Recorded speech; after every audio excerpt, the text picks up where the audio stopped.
Imagine that nice glass of creamy milk paired with your morning coffee or your favorite cereal. Milk consumption started 7,500 years ago in Central Europe and has been culturally accepted all around the world. Cow milk is a delicacy found in many products around the market and is a primary component of the American diet today. Therefore, cow milk should be integrated in the diets of children.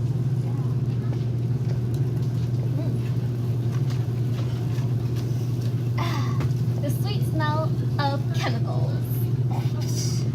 Our government spends billions upon billions of dollars trying to help out this struggling industry.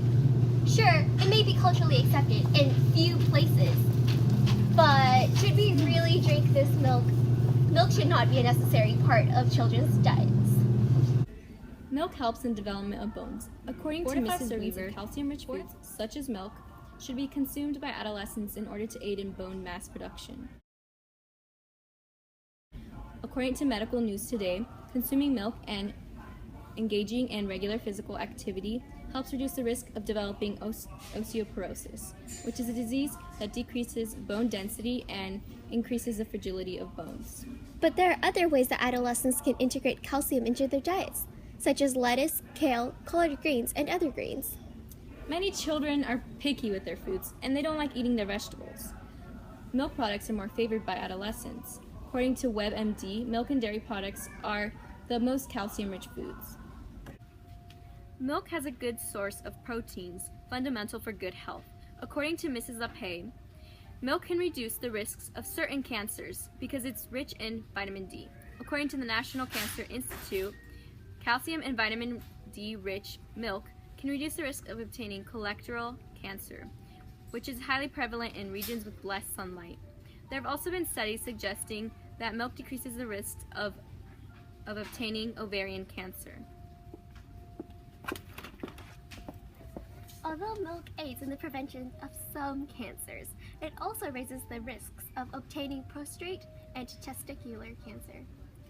This is true, but only a high intake of milk is consumed, since high levels of calcium and vitamin D increase these cancers. People can limit their dairy consumption to avoid these cancers, but the nutrition milk provides is still necessary for child development and their diets.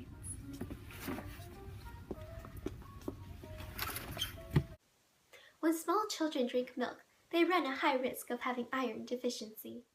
As shown in studies by Mayo Clinic, babies who drink cow milk before they are 1 year old are in high risk of having iron deficiency anemia.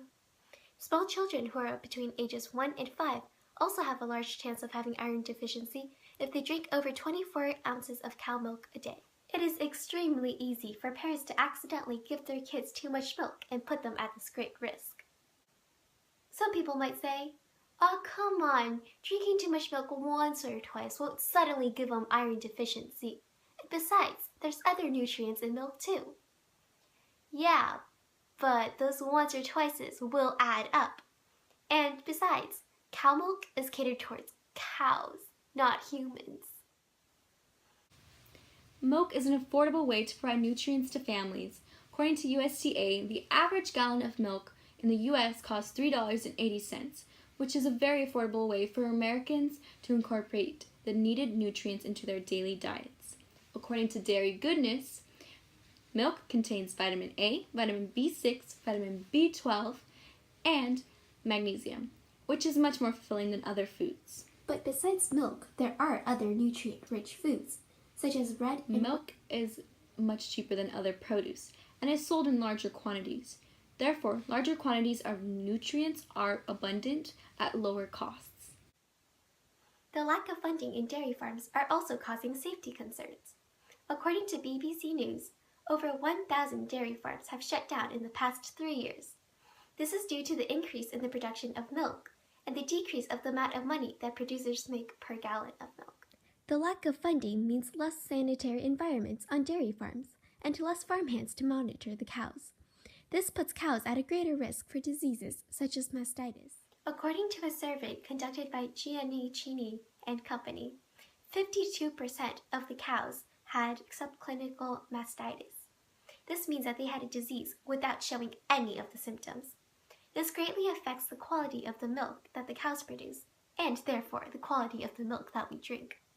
While some people may argue, well, if cows aren't milked, then they can develop mastitis too. Well, yes, that is true, but mastitis mainly occurs when the cows are not milked properly. And since there's lack of funding in many dairy farms, there aren't enough farmhands to go around and care for the cows properly. If there are enough funding, that means there's enough farmers, and then that means the cows would not have to face this problem. There's also too much pressure about how much milk each cow should produce. They're often hid and locked in tiny compartments. There isn't enough room for the cows to roam like they should. According to The Economist, every cow in America has to provide enough dairy for 3 people. We eat large amounts of yogurt, cheese, and butter every single day. We also drink milk. The pressure for each cow is immense, and it is also increasing. The amount of milk that each cow in America produces has increased by 13% between 2006 and 2015. In order to keep up with the demands, cows are artificially inseminated. The process of being sexually assaulted and having the baby taken away is a horrifying ordeal for anyone to go through, and cows have to repeat this horrible cycle multiple times throughout their lives. This, along with the lack of freedom to roam and other physical abuse, is very unethical. If done properly, the process should not cause much physical pain to the cows. But think of all the emotional lasting damage. Okay, how could you drink milk knowing that cows are being treated so unfairly? Think about the many benefits of milk and the nutrients it provides. Think about how this can impact child development and the future that they have ahead of themselves. We should integrate milk into children's daily diets because it's fundamental for health and their overall well-being. There is no winner in this. The cows are treated unethically, the producers don't get enough pay, and we're risking our health and our children's health. Think about how many cows we could spare with each cup we drink. Don't be part of this horrible process. Stop drinking milk today.